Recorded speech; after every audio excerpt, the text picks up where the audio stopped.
I second it. All in favor? Should we, are there any changes though? I mean, I thought Oh, yeah. with David's announcement, maybe a discussion about. Yes. Okay. Process. Then and- yeah, and logistics and also process. some calendar discussion. Yes, for sure. Process and calendar discussion. Yep. Okay, with those, you want to, I'll move that we approve the amendment as adjusted. perfect. I'll second it. All in favor? Aye. Any community comments? We don't have it. Wait, I just. Sure. Wait, what, meeting here? The work The session. Okay, there were no meetings on it. Okay. Is this I did not realize this was, I thought this Oh, was not. Well, it's not an executive session, so it's still public, yeah. You have the option. Oh. Yeah. It's a work session. Just want to introduce myself. I'm Bonnie Duff from the Three Sisters Historical Society. This is Pat Reiser. We're on the board of the Historical Society. And we're just here just to kind of hear your discussion on the future of this building. I think we've made it known that we would love to create a museum in here. Obviously, maybe part of it, but we've sort of had some vision recently about it being sort of a community history area. There's a lot of entities in this community, like the quilt show, rodeo, you know, they've got history too. School district has history. We feel like it's an asset for this community, and we're concerned as there is growth that history is getting sort of lost. And we think as a visitor destination, we should speak up for the history and see if we can't do something. Great. Thank you. So, board business. Guess we're going right into district property and assets. There you go. That's a perfect segue. So, in one of the meetings, one of our last discussions, the board we chatted about me looking at an evaluation. And again, it's the bigger picture of not only this property, which is 1.57 acres, the property, which is now going to be the community center that Park and Rec is going to lease from us. We do have about 2 acres at the intersection Cloverdale School, which is being used by the Heart of Oregon. That's our property as well. That property interesting has a I don't want to call it a lien on the lease, but it has a caveat on the lease that it can only be used for public education. We purchased it from Redmond School District in 1972.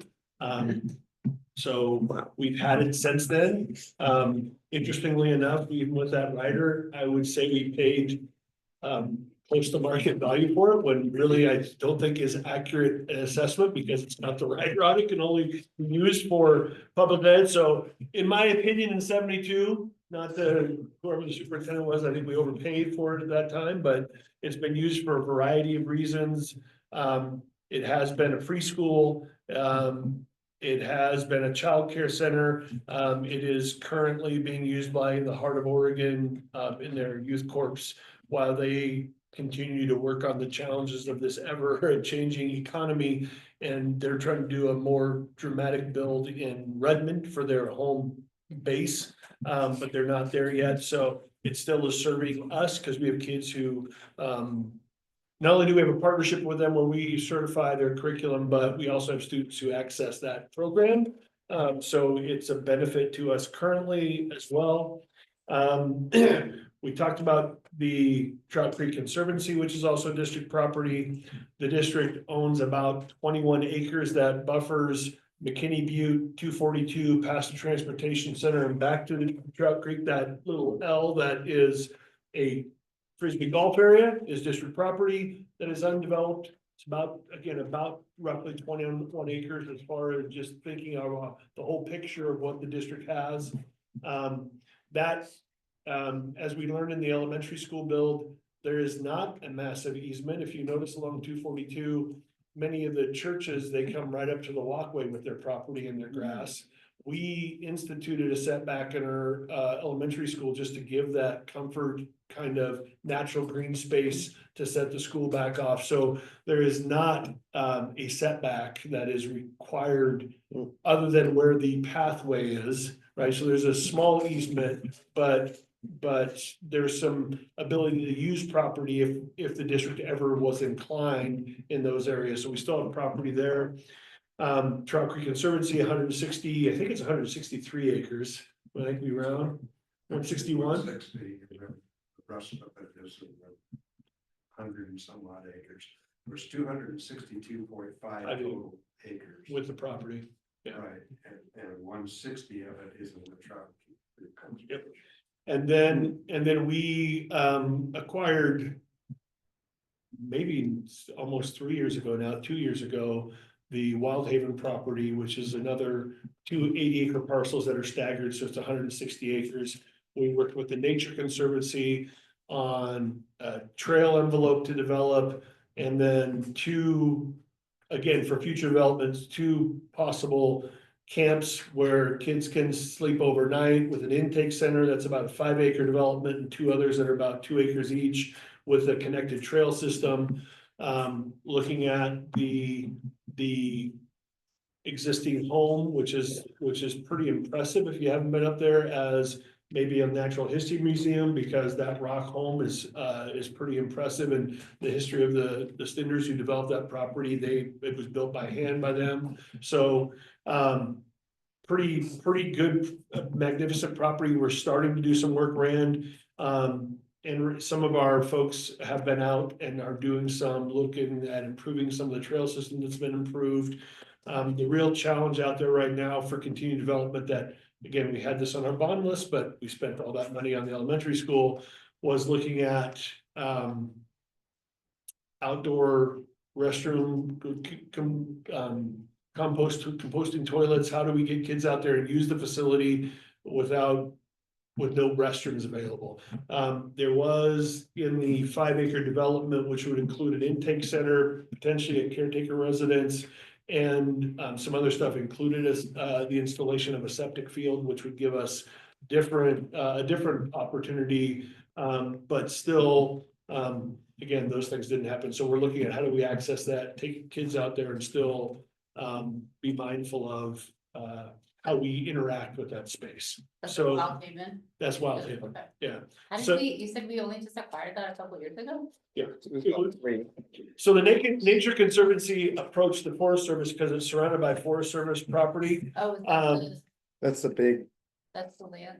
Oh, sorry, keep going. Yeah, so they approached the Nature Conservancy, who kind of works in much bigger tracts of land.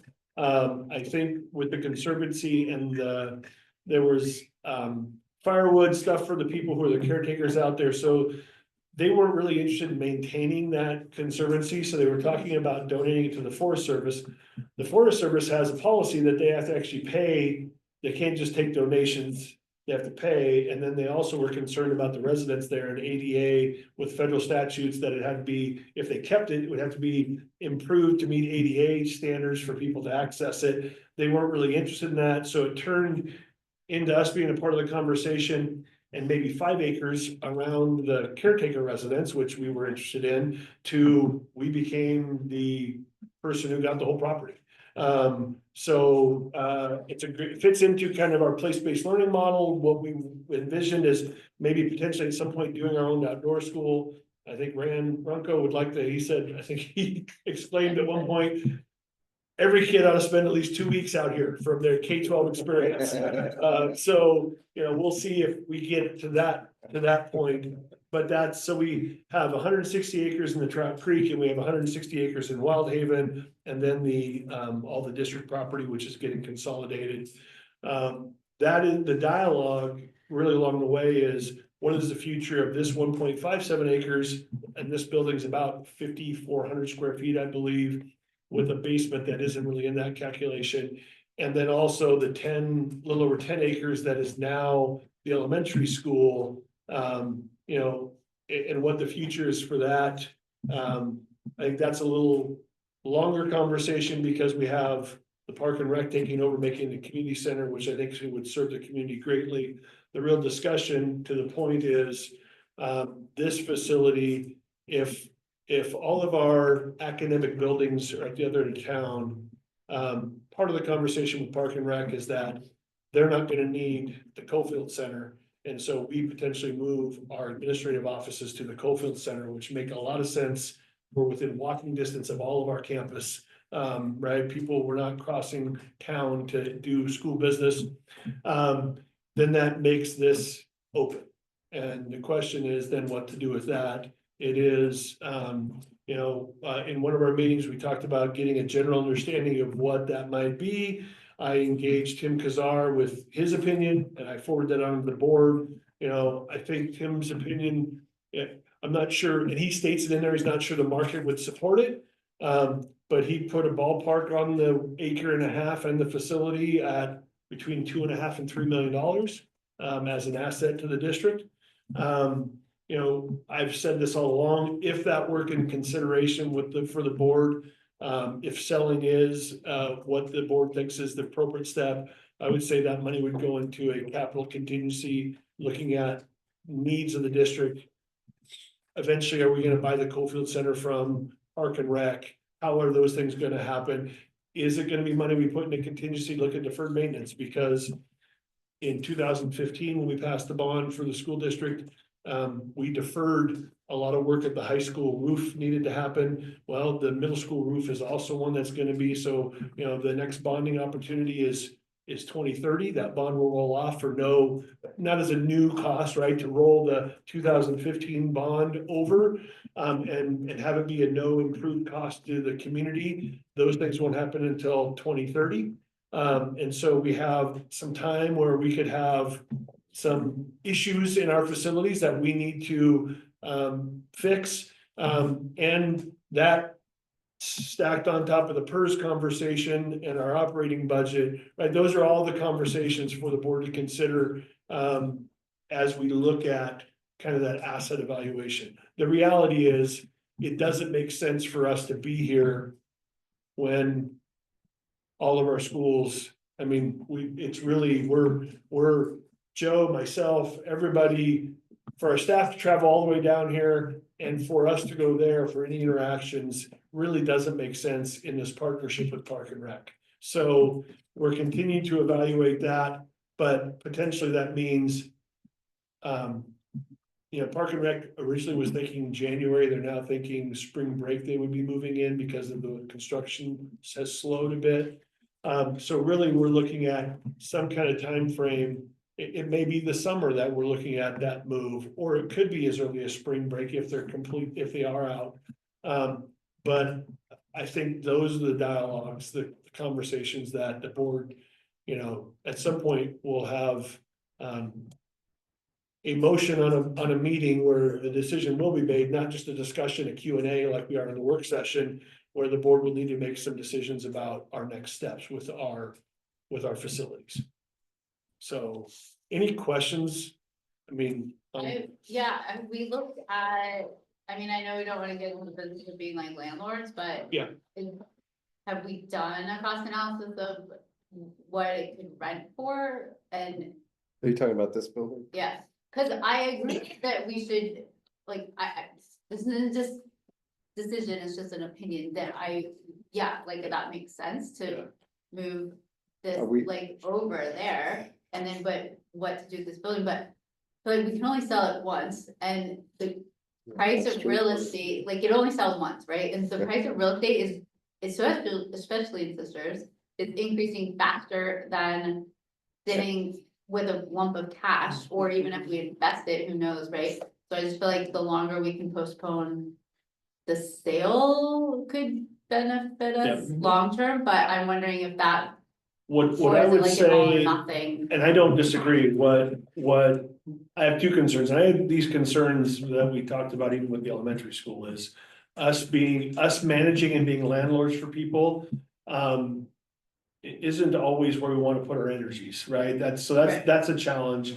The second one is that, for example, with the Park and Rec, they wanted a long lease. Because if they're gonna do facility improvements, they want a guarantee on a longer lease so that they can actually, the investment makes sense. And in that situation, you know, there's some dialogue about if it works well, it feels like there's some community support about a permanent move happening there. The question is, what would that look like here, right? And I agree with your evaluation stuff is going up, but the question is, would it sit empty? Who would take it? I would equate it to a conversation I had with the garden club about the greenhouse over there, is that, well, it's not maybe being used and could be used, but as soon as there's a use for it, that means you'd be kicked out in a very short notice, which puts you back in the same dilemma you were in with what they feel like they're going through at the airport. So I think those are the conversations to have, and Jenica, you're right, I don't know that there's, I mean, the timing is a discussion for this group to decide as far as that, on a district asset versus it sitting empty, and what does that do, or.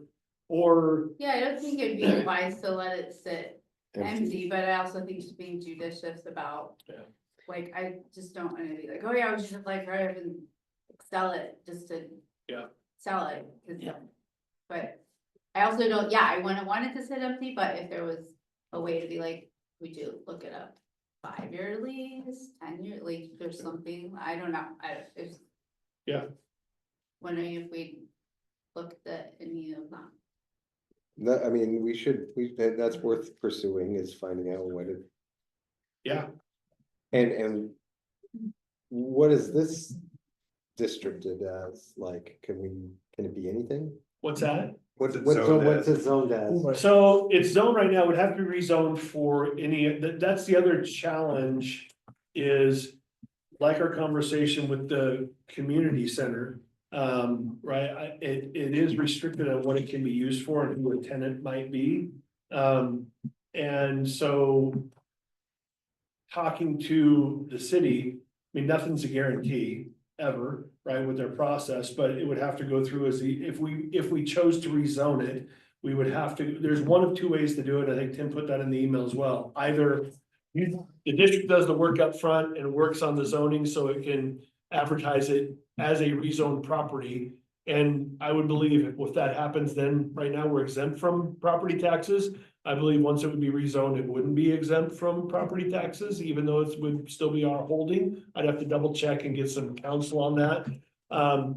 Well, if we rented it, That I like, mean, that here can we'd get be- wrapped into the. Yeah, if the you rental, like the triple rental. net kind of a thing. The rental challenge is the same challenge we're going through is, we may have someone who wants to rent it, but it may not be appropriate use for how it's zoned. And then we can't rent it to that party also. Yeah. So, and then the other side is that you sell it or do a contingency on the zoning being approved. Right, that you tie it up that way, and then the buyer takes some of the risk and you sell it at a little less cost for their effort and energy to work through the city to get it rezoned. do we know what it's zoned as currently? But it's public, Public facility. yeah. Public. So is there, I mean. In either scenario, is it our discretion of who we choose?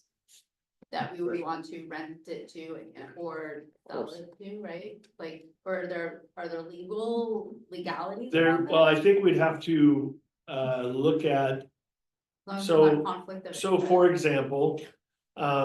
Fee for service structures have gone up where it used to be that if you paid more than $100,000 in a fee for service, you had to do a bid process. The state, because of Yeah. inflationary trends, have raised that to 150. So as far as engaging a realtor, it would depend on what their commission would look like. The property's ours, so that income wouldn't fall under that because we're not paying ourselves for our own property, right? Someone's paying us for it. So we would have to engage a realtor in that process. I would recommend that, the board, just like in the construction process, is the reviewer. So if there were offers coming in, the board would review those and make those decisions like we went through the CMGC process with accepting the contract. Okay. Is it being a public facility, would an organization like the Historic Society be able to be in this building? I think they would be. The question is, what does that lease look like? I mean, the parameters of an older building that quite honestly needs to be painted, needs to be re-roofed, needs upkeep, right? The question for the board is, long-term facility, if we're a leaser, we're responsible for all infrastructure, right? And so what liability is that versus keeping the lights on, right? The power, the water, the other stuff that would be on the tenant side, including a square footage rate, right? Is that square footage rate gonna cover some of those future incidents, right? And that's the struggle we're having, even as I've shared with the board, even making a lease with the elementary school based on power water rates and making sure we're not subsidizing things. Cause then it's money out of our budget as a leaseor versus serving kids. Do we have a, like, can it be a property management situation? Where the property management, there's like a property management company, like, is that, I'm sure. Well, we could engage, I mean, we haven't had to, we could engage with someone like that. We've had agreements, I mean, the park and rec agreement, we've leased space to them. We have one because their building's on our property. I mean, they own the building, but it's on our property. So we've had a long-going agreement with Park and Rec that we, to some degree, modified in this exchange because the square footage is ours. Right, it's all of our property. So I guess that's the question. I would go back to even the question with the Park and Rec lease. Why I was excited about it being a community center is then the Park and Rec leases it out to people. We don't, right? That's the deal. They become the convener. And so I think the question is, how many other entity from a management side, I would be concerned about time being spent focused on supporting schools versus working with property management folks and dealing with issues that are there. We're gonna have a little bit of that anyway. The question is how much. I mean, and that rolls into a future conversation. You know, there's we're leasing all but 1.75-ish acres to the Park and Rec, but where the transportation center is, that property going straight back to the corner of that property, you know, that's also, we're not leasing that to them at this point. It's not a part of that 5-year agreement. And we have, you know, we've talked about housing. Do you want to put small houses? Do you want to work with rooted homes? Do we want to look at other types of housing potentially there? Do we want to not do anything with it? Right? Those are the conversations that we're engaging with how we support our own workforce and make sure that we can keep people moving here under an economy that, or a housing market that, you know, the 3-bedroom places in Woodlands are now, I mean, 9-10, I think is what they're, I mean, they're not getting less. Yeah. So, Well, I mean, if we're dealing with the elementary school and this building, and we're still dealing with the one out on the one Cloverdale, I mean, we're almost already in the business. I'm wondering if with this building and that building and the building out there, is it enough to just, is it profitable enough to hire a person that No. as a property manager? No. The issue with Park and Rec, so part of our agreement with Park and Rec has always been they even with our facility rentals, they are the lowest rentee. And so our because we're one of the partners on the community vision implementation team, part of the idea of a more involved community center, we didn't enter into that lease with how do we maximize profit for the district. We entered that lease and how are we a good community partner, create an asset that our kids are also taking advantage of, as well as our taxpayers. And so that is a difficulty. That's what I said that makes me nervous is I feel like we're covering our costs, but until we start, I mean, it's, that's not my, and it'd be easy to just say, well, let's add another 10 cents a square foot. Well, then that puts them over budget and maybe then we're making money off of them It's an interesting relationship with multiple public agencies that are Right. supported by the community that we want to be a partner with. And so that's my concern is a partnership with another agency where we're trying to cut to the quick on the costs. If we do have a system malfunction, that's on us, right? That's on our district maintenance. We still have the responsibility. Yeah. There are some that you mentioned, groups that have come forward and just expressed informal interest, and I think some of them I would not think would be a good fit, but I think at least there was one, I was like, oh, that's a good fit, and they could probably shoulder whatever rent, whatever the lease fit, you know, that it's not like a public entity or. They came forward interested in buying, they weren't interested in renting it from us. Oh, really? Yeah, Okay. at least the initial, and again, that was 2 years ago when we passed the bond or almost 3, and it Okay. was under the market at that time, which is different than what it is now. I can see where that would be true, where they're like, we wanna buy it now. Yeah. Yeah, Yeah, exactly. They're just a savvy, right? Right. But, yeah, I mean, I don't know, yeah.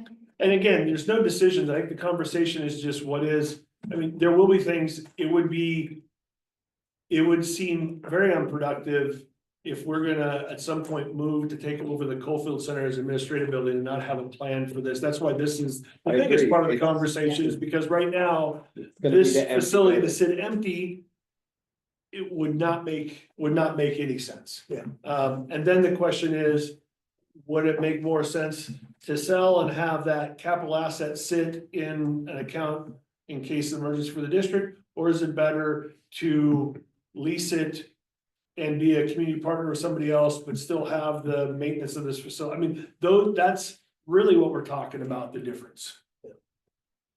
No, okay.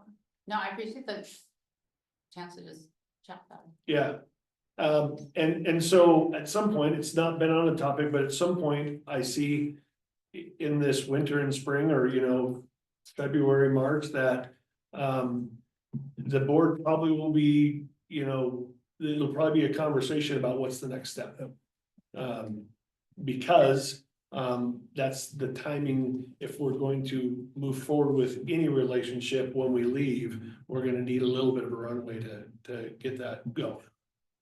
So, It'd be sort of interesting to dust off that University of Oregon master plan when they came in. Because it was super exciting. That got the community really excited, remember? And I sat here in those meetings. I don't think the concert venue, we should definitely. they had so many really cool ideas though, that the other, and the city was part of those. Yeah. It Oh, for wasn't, sure. so I from a mean, zoning standpoint, I think that would help us if we were gonna go down any of those pathways. the other opportunity is as a that, rental that or as a sale? 1.7 acres, if we decided to do some kind of adjustment, I mean, Personally. typically, Agreed. the- Honestly, We can never buy it back again. no. I'll have to pull up his email, I want to say the Fair Housing Initiative, that's not what it is, but alternative housing. Anyway, they tend to buy the property and then develop it, The city. and so that is matching some of those opportunities, that could be an opportunity. I did bring it up with Rooted Homes, they've worked with that same organization, and they're like, well, you could do a development of, you own the property and you're leasing it long-term to them. And we do a combination of single-family homes and some apartment complexes. So there's opportunities, to David's point, to look at that, the presentations by University of Oregon for some of the property and what we're doing. I mean, in that, every one of them had a mixed use over there. It had kind of a community center with housing. Workforce housing. Yeah, so it still can be a composite of that, which, is giving us kind of that idea, but it just is a different footprint where they had the housing all around the buffer, and I actually don't think, in actuality, when you took the footprint of only being 11 acres, it really wasn't gonna give as much green space as they thought it was going to. Yeah. Or the places were gonna be really tiny. So I think there is that opportunity on that 1.7 and what we do with that, to look at something. That sounds like definitely more property management. Well, Like yeah, construction yeah, management. yeah. Yeah, but yeah. Yeah. I mean, No, right, if we partner maybe, but. I mean, the other, again, when the conversation with the University of Oregon started initially, at that time, Corey was the city manager, and he was actually looking at that L that we had at the other end of town and thinking that maybe doing some rooted homes in the pines in those areas, you know, clusters of homes in their area might be a better spot for staff housing. So we have opportunities right now with where we are. Speaking of the UGB, you know, the other idea could be if the park and rec, if that goes swimmingly well, and at some point they go out to bond, maybe to purchase that property, to actually make it their property to have it, that proceeds could go at the 15 acres of public use that's gonna be in the UGB as it rolls in for future schools, if we need it, depending on the growth. So there's a lot of things to consider as we keep moving forward as a district. We would, to outgrow the campus we're on right now, we would have to be above 1,600 students. That's 400 students away. Right? It took us 5 years to grow 100 kids, or about 100 kids, 80 kids. Now, if the UGB expands and they build more homes and they do some of the developing, maybe that happens faster, but these are long-term conversations for the benefit of the district. So. That's a good segue to work. Yeah, well, and I don't really have anything else to add to workforce housing other than those pieces that I brought up is. Right. We do have, we're in conversations, the board approved 2, we're working on that second unit right now. And then the conversation is really in that master plan, what else does the board really want to do, right? And we have the 1.75 acres over there. We have property at the other end of town connected to our main campus, right? We have some opportunities that we could still, or I wouldn't recommend in the budget cycle we're going into, but we could still partner where we're the partner where we're not donating land, we're donating financial resources, but I think that's gonna be more problematic as we move into the next 2 bienniums. So I think looking at our assets of land, if we're looking at that as a possibility, are probably the better ways to move forward. So. Is public ed just housing for public education count as public education? Cause I know at some point you talked, I just don't remember what the deal was with the Cloverdale property being. Yeah, so there's another opportunity, right, when they move out now, we have some asbestos mitigation that would have to happen out there. They have a really old boiler, they don't have a Oh, no, well. I'm meaning like net new, like start, like new housing on that property. Again, it's some of the infrastructure stuff, so currently they're on a shared well out there, so Heart of Oregon has to bring bottled water in for potable water, right? Because if you have over right, okay. X number of people using it, you can't be on a shared well. We've always been on a shared well out there, so we would have to drill a well, which again are things we can do. Right. Um, Now I remember. yeah. I There was was like, I a remember septic issue hearing too, something wasn't there? discussion or like why, Yeah. okay. Yeah. And it's a busy. pretty There's some tight. improvements, it's an old oil boiler system, Right. we'd have to improve and I think they're saying we might have to put in a transformer to actually to help if we did improvements in the heating and cooling as well. There's a lot of potential issues with developing that more. And it might be an option right now, with Heart of Oregon still being there. We thought they might be actually out of there by now because of their target for building in Redmond. But because of the inflationary trends, they didn't meet their fundraising. Well, they met their fundraising targets. It didn't, like our bond, it didn't go as far as they thought it would. So they had to delay. So So, would they're not public education, No, they're right? not. Like, but is it still, it counts because it's. So education? we meet with them, and give them, their credits are accredited through sister school districts, so we meet with them, go over their curriculum, look at what they're doing. So their math, language arts, the credits they're offering, we certify them, so that kids that enroll there are under basically a charter with sister school district. Okay, alright.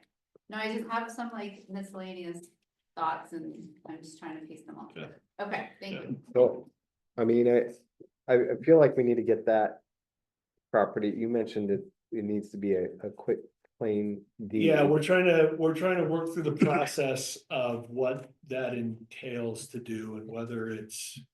So, there was a land attorney that was on retainer with the ESD. So I engaged her, last year, but then the Heart of Oregon said we're gonna be in it longer, so we kind of slowed those talks, so, I'll re-engage with her to see what those I mean, that won't- opportunities are. Affect taxes at all, because it's not changing. No, we just removed the lien that it can only Right. be owned by a public school So system. we should just move forward with it, no matter what we do with that property, Yes. because in the future, we'll want to Yes. do that Well, anyway. and it's probably the least desirable property we own. Exactly, Yeah. so Its like, if to location. to get rid of property, that would be my first Yeah, choice. if you're gonna sell something. And we have, and again, if we continue, if we couldn't get a quick claim, the partnership right now is working very well with Heart of Oregon, so that's a positive impact for what we're doing, because it's serving kids. So that wouldn't be anything, even if we got a quick claim, that we wouldn't dissolve that I wouldn't relationship. want to, I just think we need to make sure that Yeah, we're ready. Because they're moving. Because they're planning on moving, Yes. and then we can be on our timeline, Yes. not theirs, whenever that happens. so I will re-engage that attorney and see if the quick claim process is possible and what it entails. But are they serious then about now, or what's the timeline for red? They're still coming, they haven't broke ground on even any construction, so Oh. they are using a warehouse space right now for some of their stuff, but they can't completely move there right now. They But have it's the not, space. I mean, it's a phone call. Yeah. It's not really like, it shouldn't be, I don't feel like we're giving you No. a huge job by changing that. I think the biggest question is what to do with this space come spring. Yeah. And I'll be honest, I'm totally torn. Because I hear what you're saying, 100%. This is, I mean, once you sell it, it's gone. We'll never get it back. I also look at. We have expenses and we're a big district, and holding on to it is also more responsibility. Yeah. Yeah. And work. And so I don't know what the right answer is. And as an asset, would it make more money? Or taking the cash and using that cash to make money, would that be Right. better? Or to pay our PERS account. Pay Right, I our mean, PERS expense in 2 years, it's gone. But, or it could still be like Right, a benefit. yeah, better than break even. but you would have to have one entity, lease it. And be able to lease it for. And actually, one entity might be able to, the issue with that, the size of that facility is if you have multiple entities. We couldn't do it without massive code changes or massive red tape with multiple entities, but as a community center, now this is just the process through Deschutes County. Through Deschutes County, as a community center, you can have multiple entities using it as a community center. So that was one of the first hoops. So that is the question. I think the question is, and I can dig deeper into leasing projected, what that would look like in a year's lease versus not. But also recognizing this is an old facility and does need, I mean, we did shoot some upkeep in the 2015 bond, but not old, we didn't paint, we didn't replace the roof. And those are two of the bigger things that are gonna need to happen with But this if it's facility. leased, it could also, whoever takes it could be their responsibility to pay for that painting. Or, I mean, I have a commercial lease right now, and any improvements, like including painting, or even if there's like HVAC issues, like I pay for that. That's yeah, Like the it's usually, landlord isn't paying for that. but that's not usually the external. The outside of a building is usually the responsibility of. Gonna pay for it eventually either way, like, Right. it's gonna, Well, like, lease will whether go it's- up. To that point, or, if, like, if My, we don't Well, paint that's and the roof, or the roof leaks, that's on us, it's not on the tenant. yeah, oh, right, like structural. Yeah. I mean, and the outside paint is that envelope of keeping the building secure that way. I mean, the other thing is what you get is dilapidated if you don't paint, eventually you got rot and you have other issues that are problematic. But we once you get- should have, like, just looking at, like, we have data on that, like, how much have we spent on this building in the last even 5 years, or like what we know is gonna need to be replaced over the next 10 years, like I don't think. facilities or, what's the name, I totally forget his name. Your facilities, Ryan. right? Yeah. Right, Yeah. Ryan, like, it seems like we would have those projections, like we would know what the costs are. I don't think we broke out buildings. Like, We didn't break out- we didn't- Had that question. I Yeah, got we that didn't break question. out buildings, It seems like He'd be able to do. it wouldn't be a huge lift to do some back of napkin. yeah, I can look into it more. I just, Yeah, again, I'm not trying to make work for you, I'm just No. saying, like, I agree, we need to know all our options and we should have an idea what a lease would look like and what the maintenance. right, To get to a lease would look like, because I mean, you don't just get to rent it. We would have to Yeah, do yeah, some yeah. things to the building first. just like we would know, all right, like big expensive, like the roof or the I mean, boiler yeah. or whatever it is, that are like the big It- things. It seems to me, though, if we are really, and I understand everything that we're talking about, the expenses of keeping this building. But if an organization like the Historical Society and other organizations in our town need a facility so that they have a house or place that they belong, then it seems like, especially since we are already in an agreement that is to be a part of the community, a community collaboration, that it's well worth thinking about. it's worth thinking about. I think there's different perspective though, because the Park and Rec is a publicly taxed agency that has a revenue source that is generated continually. we- Versus the potential of, I mean, I don't know what those would look like, right? I I think mean, there are other entities that would. Be Right, we like, just need I to make think, sure like, that the we're taking homeschool care of co-op responsibilities. so we want to like- lease to our competitors? I'm not sure that's a great idea. Paint you every closer. Yeah. Half of them were in this room earlier. Not half of them, but there are parents that have kids in both systems, but anyway, I know what you mean though. But I'm just saying, like, in general, I think there are groups that could be interested in the space, but not be able to outright buy it, that would want to just. So there's an interesting amount of work that can go into this, and I'll just use the childcare issue that I'm on that committee as well, because Right. we have staff members who have those concerns. And I sit on a group that looks at that for our employees, not only affordable housing, but affordable childcare. And April Farmer, who is leasing property from Park and Rec rooms over Yeah. there. She did a survey about need and people needing childcare, and it was a massive number when it came down to the cost of actually what it costs to provide childcare.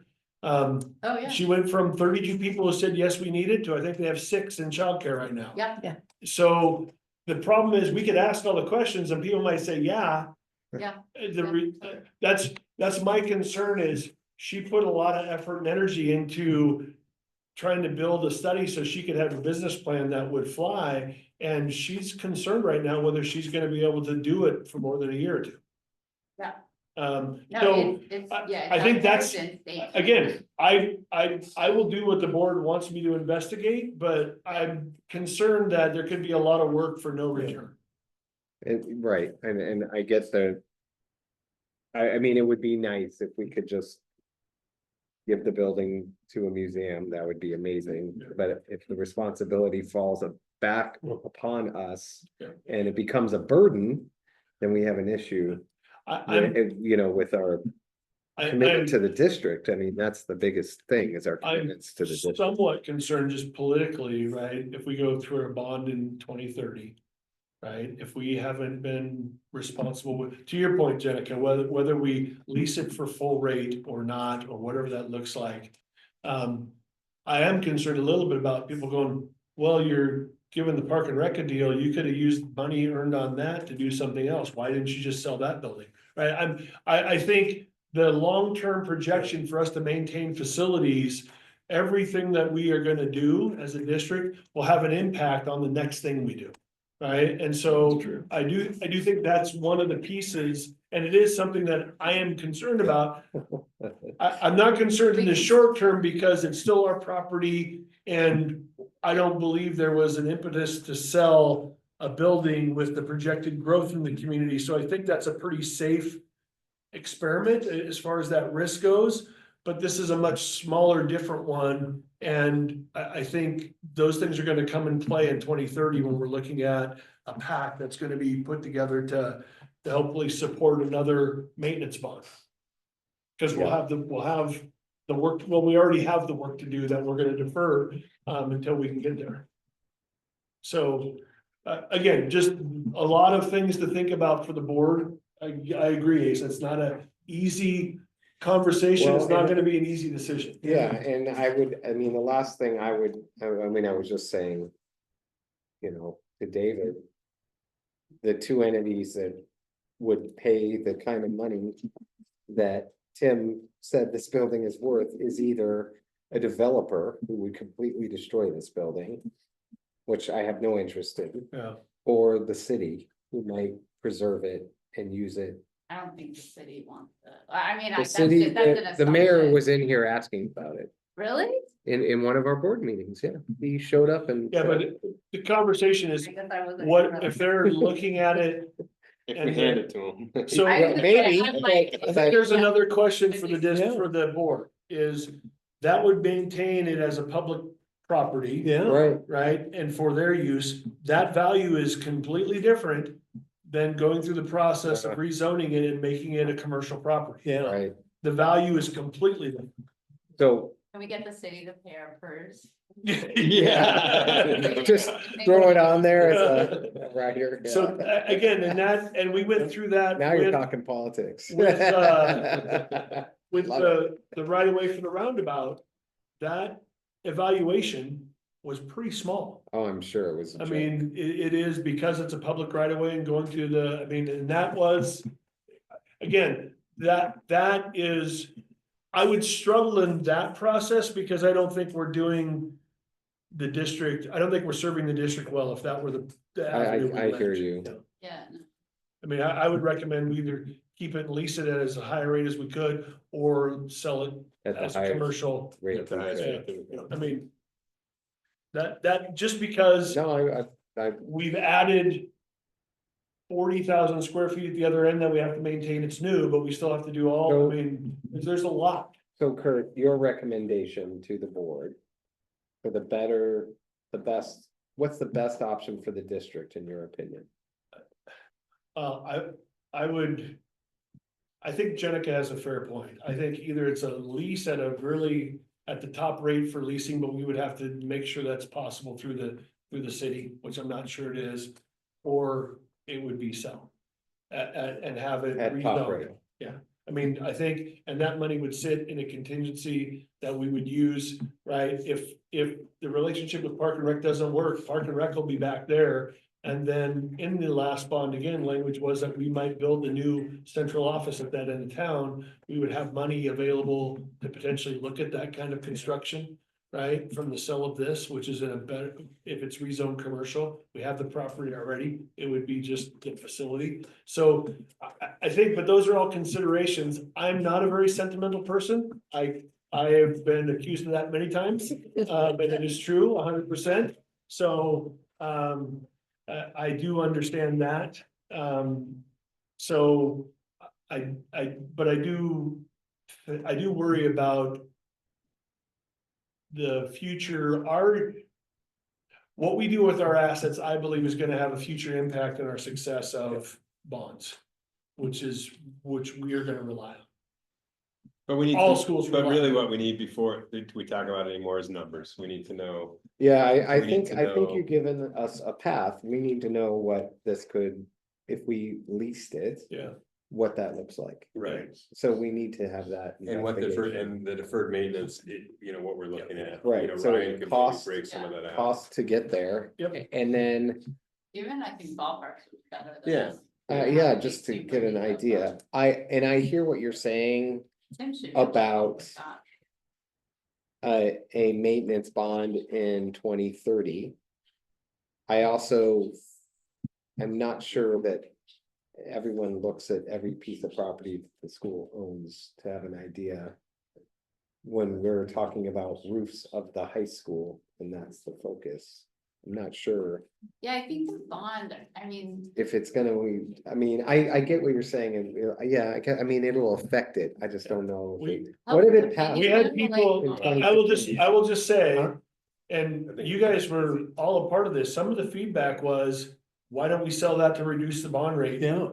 For the new school, Sure. that was a part of the conversation Yeah, from the community I heard that feedback, from. so. yeah, yeah. So it already does impact us Right. in our success rate. Yeah. So this will be a part of that conversation, whatever the future of this is yeah. gonna be Right. rolled into that Yeah, conversation. that makes sense, fair enough. Yeah. And then, but I mean, the argument is we are a growing district, we're about to rezone the whole city, and And I mean, again, it's gonna, Yeah, I no, think I our growth agree. rate is going to which is skyrocket. why I think the argument of, so that's why we're leasing that property, because that's usable for kids. This is not a big space. Yeah.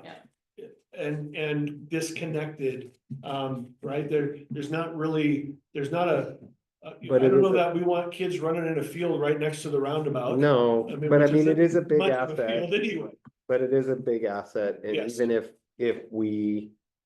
The way things are going, if it makes sense to do a 5-year lease. And sell it in the future, that might be wise, investment wise. yeah, it's a good segue for me to compare that as to our PERS conversation, Yeah.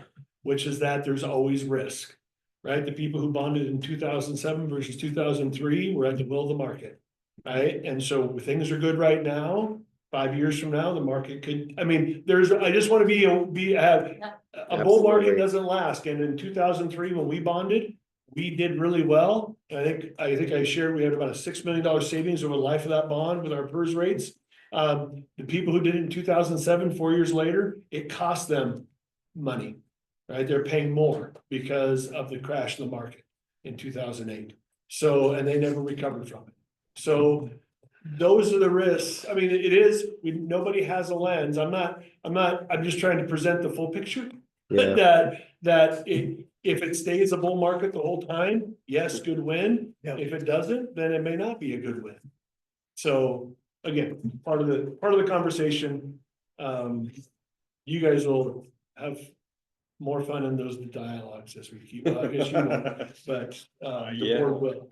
Sure. So I think with the PERS thing, I think that's the only thing I didn't talk about in public session or in the regular meeting was the idea, some people are playing with bonding out even further, right? Reinvesting. The reality is that right now, interest rates are too high to even consider that. That's not a recommendation by any agency because the rates are high. If they come down, which they are, there's a tendency that they are coming down. Again, you're bonding against the risk of a return outweighing the growth of the other investments, which right now doesn't seem like a great investment. At some point, you do have to pay back all that debt service, and for us, the debt service balloons towards the end where you're paying more debt service and getting less return. That's part of the issue also with where we are. So, my feeling is we're just gonna need to plan for our projected PERS costs in our operating budget, along with what the new revenues are that the state is providing, and figure that out along the way. The good news is, as I said, the debt service, when it's paid off in the first half of the 27-29 biennium, then we're not paying that debt service. I think in that year, that last year, it's a $600,000 debt service payment, right? The year before that, it's $1 million. And the reason it is because it's only half a year that other year is a part of the bond because it ends in December. So for that fiscal cycle. So there is some savings in the payout of the debt service, even though the rates will still improve. So in 3.5 years, there'll be a little relief. And then we'll be where everybody else is.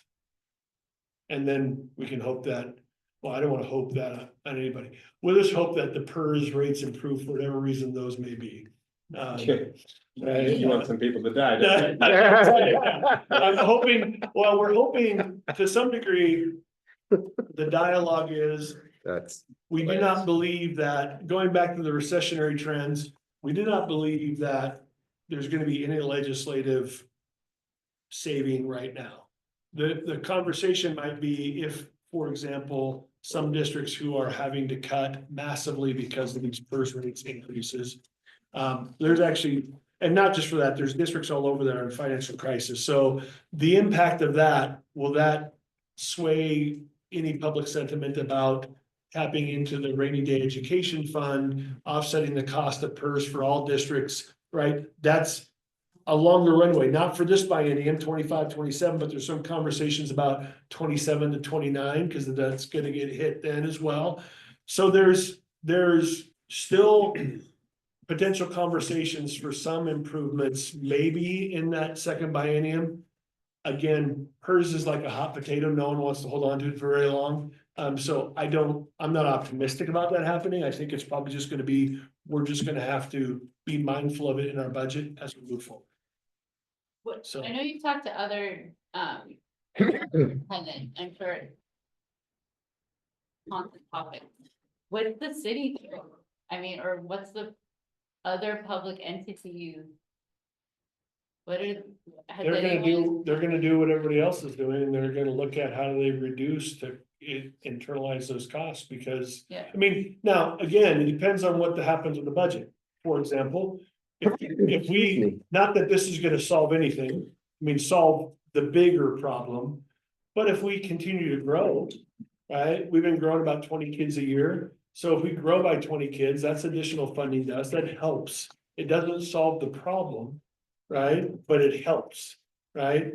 Some districts are having declining enrollment and these financial issues, which create more, right, so they're gonna get less state funding and more PERS costs. So they're gonna have bigger issues. If you look at Ashland found a big error in their budget, so they're cutting this year. Newburgh, a big problem, shortfall this year, they're gonna be cutting this year.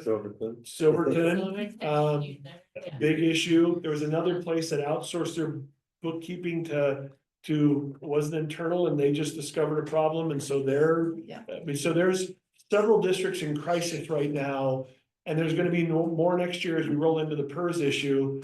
And we're just gonna, I mean, the hope is at some point, either that's gonna right itself.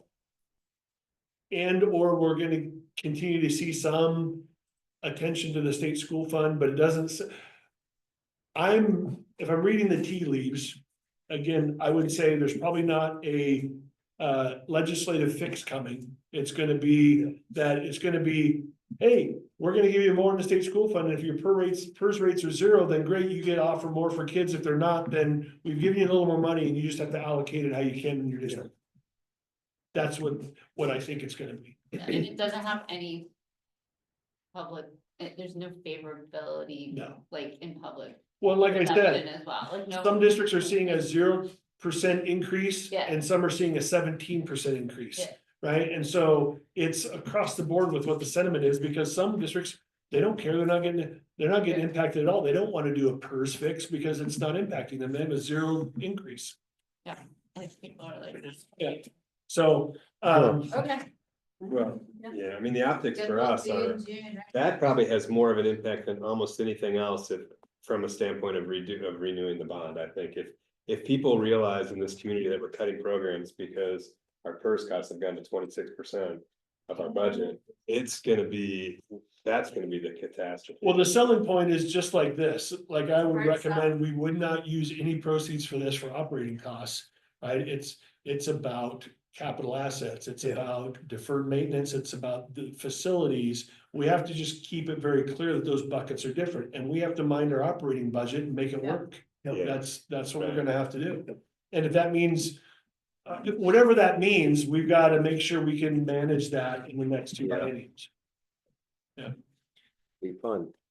Yeah, Or yeah. as you leave. Yeah.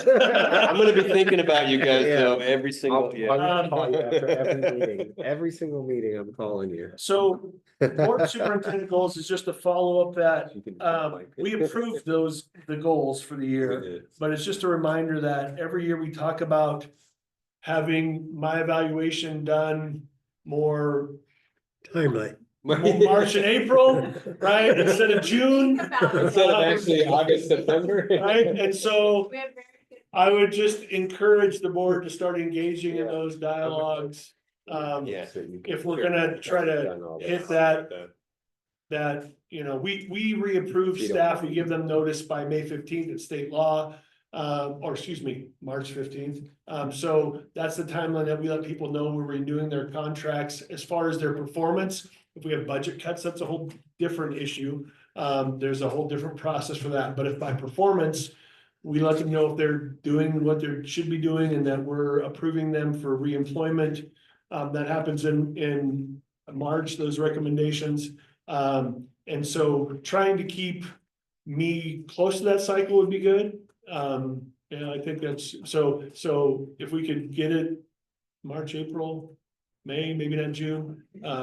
We've always had good intention. Yes, it's worked, and it's been great conversation, and Well, the system is, I think, has been a good one. yeah, And sometimes it just takes a little longer to get feedback from folks, so, I get it, it's just my little. it's much more meaningful Yeah. now, the way it's set up. Yeah. I think it's well heard, and I'll So- get you all that information I have, and And we'll have to I feel like we get need a, a more simplified rubric that doesn't rely as heavily on what the state has, or what, not state, like the OSBA stuff, like that rubric it's so confusing. Right, so and we've complicated. kind of broken into simple buckets. Yeah. Relative. The Maybe that's, 360, uh, the 360 model is pretty, we did that.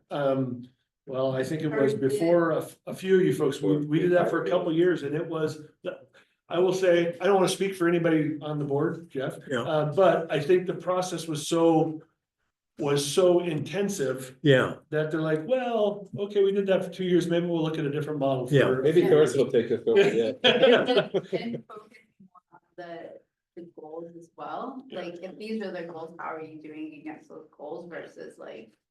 Yep. The list, the big Which- list of things that. which are is what hard I to think define. David's model has done more. yeah, I think, Yeah. I Or like the that. model we're using, I don't want to call it the Yeah. David model, but the Maybe model what- we're using. maybe that might be my fault, cause this last year I just pulled, it was my understanding, it was like, oh, we're just using what the OSBA is using, and then I'm like, oh my gosh, this is so heavy. No, it's a lot, dense. it's actually quite a bit more simple than Well, that. let me look, Okay. I know that we had to change our administrative evaluations to follow the ISLC standards, which are the standards for Yeah. licensure. I think we should probably check to make sure there's not some standard that has to be included in my evaluation. Because some of those regulations have changed. I haven't seen that, I've only seen it from under the superintendent, because the board controls the superintendent evaluation. So, we'll look into that and see if there's any new requirements that we need to be mindful of in the process. But the That'd be feedback, that usually seems to be the part that slows down, so I would encourage, you know, at Yeah, some maybe point we a could just- conversation about who's gonna chat with what groups and how And we that should do looks. that sooner than later. Yeah, Do we have any executives? I think it's February, but that wouldn't be an executive, that would just be a work session. Yeah, and I might have a problem with February. Okay, But well, we'll get into that. that's also on the list, is talking about meetings. Yeah. You know, I think, not, to Ace's point, trying to do what we did tonight, which is kind of stack some meetings when we can, instead of having multiple nights taken up for meetings, I think is not necessarily a bad idea. The question is also, we've started in the past at 5, we moved to 6 because Because of me mainly. so. David coming across the mountain to get here. And so the question is there a different time? Is there a better time for folks? 5 is Um, awesome. yeah, I'm So- just throwing it out there. Then I'm glad. It's late nights, but I also agree, it's nicer to just stack it, and I'd rather be here for a long I haul. think the history about public access, I don't think I've seen a difference in attendance when we did it from 5 to 6. There really is no difference in attendance with those, well, and we, Jeff, I think is partly laughing because I do a superintendent coffee once a year in the evening and nobody shows up, right? Right. And the other ones I get. I half show a up every dozen. time. Well, I don't wanna say nobody not on the board shows up. So. You're just here for the coffee though. So even though You're we just want here to for be the mindful of people's schedules and throwing a meeting out at a different time, it seems like those that are interested make the time to show up. So I'm not sure that would have an impact on access to the public. Yeah. So I think that's a conversation about, do we Yeah. want to go to 5? I would like to go to 5 for all Yeah, meetings I start, think- especially if we start stacking meetings, then Yeah. it's not running later. So we'll work on that, and again, it's more about our notification, so we'll Yeah. reach out to you guys about what that looks like, and if everyone's in agreement, we'll process through that as far as the notifications. And then I think the definition on the process, we tend to put an ad in a nugget and send some stuff out for people to apply for an open position. And then the board, there's actually, you guys could. It's the policy from OSBA is when there's a vacancy, the board decides. So we've run an application process and been very open and transparent. Quite honestly, they don't have a lot of regulations about it. It's up to the board of who the next person is. We've done the process. Is there a set amount of time that it Nope. needs to be listed? No, okay. So wait, so whether you're saying that we don't have to run a thing that says, hey, if anyone's interested, or can we just like nominate, can we just like nominate? We wouldn't people? have to, I wouldn't suggest doing that. Yeah. No, I would agree, I'm Yeah. just like wonder, it's just nice to know what's required and what's not required. Like, There's, just there appears to be no requirement. It's basically, from what we read, is at the purview of the board. Okay. Yep. Got it. Until We Until the could, election, yes.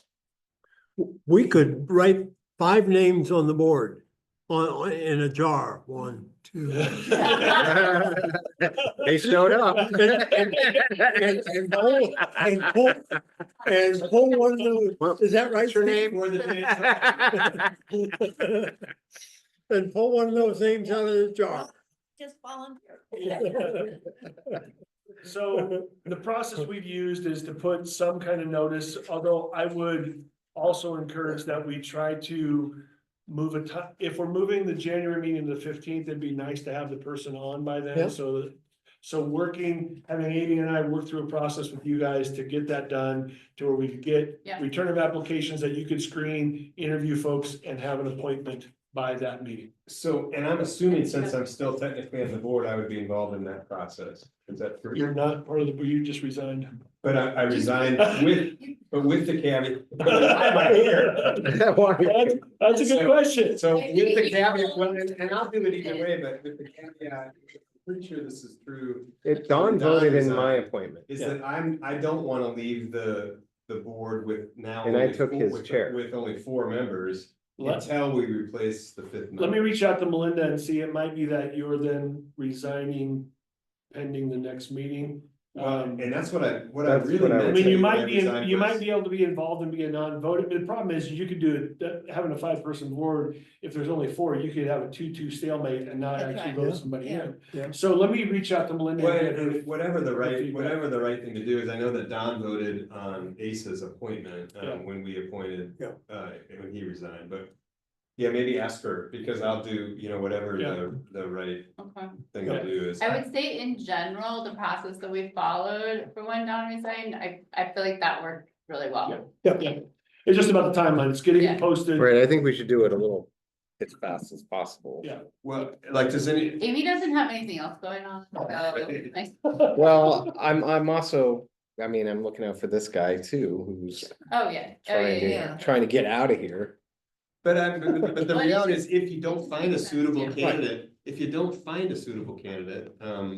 then. More fun. Then, I mean, I think you will, but if you didn't, I would be committed to staying until you do. I mean, that's, I just think, And I think that's the way you phrased it publicly as well. that's what I Yeah. meant to phrase it as anyway, so. That's what I understood. But I do think it makes a lot of sense for the board to move on and get someone on that's, Yeah. you know, ready to go as quickly as possible. My sense is if we could get an announcement in the Nugget by Wednesday of next week, that we could close applications by 10 days later on the end of that week, Friday, yeah. Friday the next week. You guys could get someone appointed in the first week of January. And then we can appoint them in the first week. We could Yeah, Yeah. maybe even have a meeting. We'd have to have a meeting. Well, you guys would have to meet and review and do, if you wanted Right. to interview, usually there's some kind of in-person. I mean, what has Well, happened in last the past, time- I'm typically not a part of that because it involves Yeah. the board, not me. Right, But typically you guys call people in for some interviews, dialogue, and then you caucus and make a decision and. we move So on. We're I'm just just gonna getting point out up in my against- appointment. There was no interview process. We filled out paperwork. We turned it in. you did, There was, I came to the, we interviewed you. because I asked. If you But we recall, interviewed I asked everyone. Dawn if you have any questions because we were in a stalemate.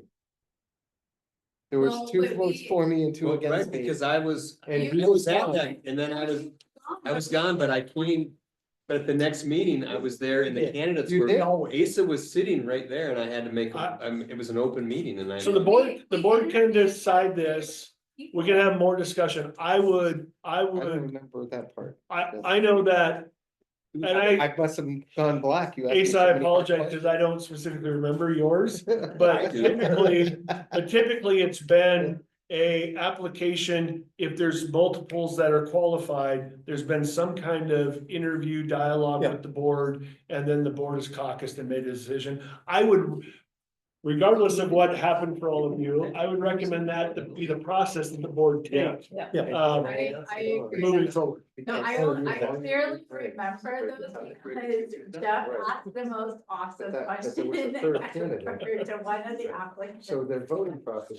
I'll just leave it at that, but I remember the process clearly. And so. Okay. But, okay, yeah, that sounds good. I said to Any- Dawn, or I said to you guys, do you have any questions? That's the last that we have of the added agenda items. So Amy and I will get an advertisement out for the open spot. We'll get a timeline out for people to approve Thank as far you. as closing, reviewing, all that stuff. Right, so we'll get that working. And then we'll also survey you guys about 5 o'clock starts, what that looks like. Is And- that, can we check with that, like, what is, I wanna check with the administration and make sure that. 'cause No, that's better. And that would be better for them. For them to Is start it- earlier. They If can, it's better for all When- four of you, then we could. What just do time that. are they finished? Like, when are they released from? When? Well, Like, when do between they 3:30 and go? 4, typically their day is over. 'Cause would it depending on be whether they have easier to events or- Start like at 4? I mean, is that too early for you, Asa? Or like, what would be better? Or I'm sorry, say that again? I'm just wondering, like, if they're finished work at 4, Yeah. would it be better to just start at 4? I think for public meetings, having it at the end of the workday so people Yeah. could Yeah, make right. it. Five I think, Yeah. 5 should. For be- everybody. I think the other discussion might be in the future, if you don't wanna stack meetings. The other opportunity that we did often was on work sessions, we would have them at 10 AM or Yeah. whatever, Yeah. because we had folks who were able to be, so. Okay. One, it'll depend on who's appointed and what they're, right, we probably should put the cart in front of the horse, because we probably need to see who the candidates are and what their availability is, right? It may be that 6 o'clock is still the time we Maybe need he's to gonna go. work in Portland and it'll Yeah. even be worse. Yeah, well, exactly, so we can They probably did your project for the process. 15th, Yeah. but we better be a little mindful about whoever the new person is gonna be along the way. Okay. Yeah. Okay. But that's good to know that if they Yep. are Good. good with like. We can do it, starting it's early. just that we have to notice it, we can do it whenever we want, we have to notice it and record it now and put it on our website. Yeah. So, Excellent. all right, Can we discuss calendar just a little bit? And Yeah. since, yeah, more, yeah. you mentioned January 8th is hard. Let's just stop everything and pay attention to me, right? No, I mean, it's really fine. I mean, it's hectic, it's a hectic week, but it's not. Well, I'm wondering like if a we deal breaker. need, If I just don't wanna not be here and that also like create issues with having a quorum. I'm wondering if we should have a January 8th meeting as the meeting for candidates. And then do a January 15th as our regular board meeting. I think that's a good idea. Yeah, since it's already on the calendar. Oh, do we have one as 15th as the working? Well, No. we have one on the 8th, so keep that for the candidates potentially. Check. For That the doesn't have to Right. be a public meeting though, right? That interview doesn't have to be public, does it? Yes. Yeah, I Yes. think everything but an Oh, for, executive for the session. appointment of a. the appointment. Anytime. The we new get- rules are, any meeting like even our budget hearing meetings, any meeting that you have dialogue like this that could impact the decision made by the board has to be publicly noticed. That's fair. But unless it's personnel issues, right? What's that? Unless it's Yeah. personnel issues. Yeah, unless it's an executive session and But protected. this isn't a person, so this isn't considered a Nope. personnel No. issue. No. Okay. Yeah, we don't work for the Elected officials, district. Yep, So I just throwing that out there, I don't, or sooner, I mean, I'm here over Christmas break, so. so why don't, well, I'm out, but I think, we can dialogue, I can call Amy and I will work on a timeline. And Yeah. get that out to folks. Yeah. And You'll- use you'll those as options, maybe present a couple of different options and see what lands. And again, depending on what people's hecticness is on the 8th, you guys wouldn't have to meet in the evening. I mean, again, for that meeting, if that's gonna be a screening meeting, you could meet. I mean, that meeting can happen whenever you want it to happen, as well as can the regular board meeting, we just have to notice it, right? So That's for true. public Actually, meeting, that's how true. much- If how much- we, 48 hours. 48 hours. if we met earlier in the day on the 8th, that would totally be fine. That would work. But then I don't know about We'll send out some options to folks and see Okay. what works. whatever. And it's really, it's not a deal breaker thing. Like I can be there. Well, and if there's a Actually, screening, if it was during school hours on the 8th, that would be better for me, cause um, we'll look I'm at, solo parenting that week, so. I So don't- do you work over the holiday? Like what days are you just, okay, We're here except for the. like So regular we business could after? do it over the break. Is anyone out of town? I'm here. Maybe we should just do it over the break, so it's done before If the January. candidates- If the candidates are here. Okay. Yeah, so we'll send out some options. I mean, again. Yeah. And my calendar for that piece doesn't matter because I'm not involved in that screening piece. That's all you guys and Amy. So I'll have Amy convey some options to you guys for that. okay. And then the discussion is really, do we keep the board meeting on the 8th or move it to the 15th? And either, I mean, it's still, January's a long month, so it's not too short of a turnaround to get to February. We're gonna have another meeting 3 weeks later. I mean, it's, So I just bought a ticket to Nepal to go to base camp in February. Oh, So I nice. missed the February that's awesome. meeting, so that's why I was throwing that out there Oh. too. Well, we can move them. Again, the board has control as long as we notice people. So if we wanna move them, Bucket instead. if Yeah. you guys can make a decision from here on out to go to the second Wednesday of the month. I mean, that doesn't, I mean, just for It's consistency, just generally fast. I mean, The there's first, nothing. the first week of the month is usually. You guys get to decide, so if you decide you want to go the second Wednesday of the month from here on out. That's up to Heck, it you, doesn't even have to be Wednesdays, yeah. yeah. Yeah. Yeah.